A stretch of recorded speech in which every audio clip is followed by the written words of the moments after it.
Movie 141 of watching 365 movies, and tonight I watched Highest to Lowest, Spike Lee's remake of the Kurosawa classic. Let's get into it.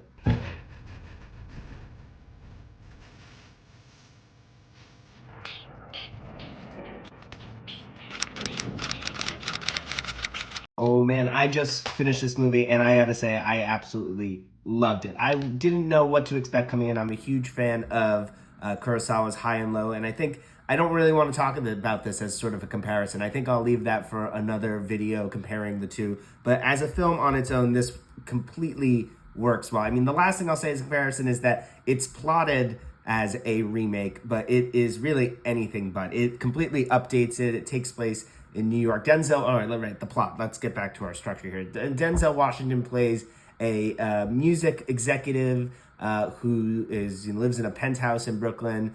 His son is kidnapped, but it turns out it's not his son, it's his driver's son, and now he faces the decision about whether to pay the exorbitant ransom to save his driver's son when he was definitely going to pay it for his own son. It is just a masterpiece film from Spike Lee. The performances are fantastic. Denzel Washington is amazing in it.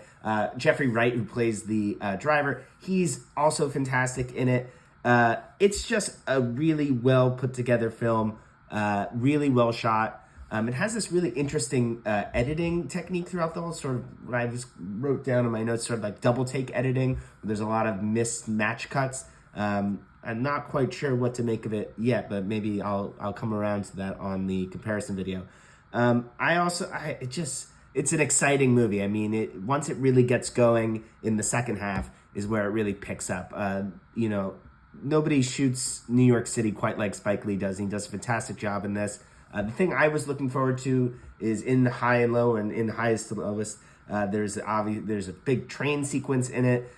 So obviously in New York, that's on the subway, which I love. I love trains. I love the subway. It's on the 4 train. That's sort of my hometown train that I grew up taking. And the Yankee Stadium area, the station plays a big part in it. So I was a huge fan of that. And then there are 2 train sequences in this version. So I was delighted by that. Love the New York City subway. So if you can't tell, was delighted by this film. I have to say, I was a little, like I said, I think I was a little skeptical going in. I was a little skeptical in the first half, kind of holding on to what I love about High and Low and what's, different in this one versus the old one. Once I let that go and just enjoyed the ride, it was a fantastic film. So if you haven't seen it yet, definitely go see Highest to Lowest. Really, so far, one of the best films I've seen this year, from this year, from 2025.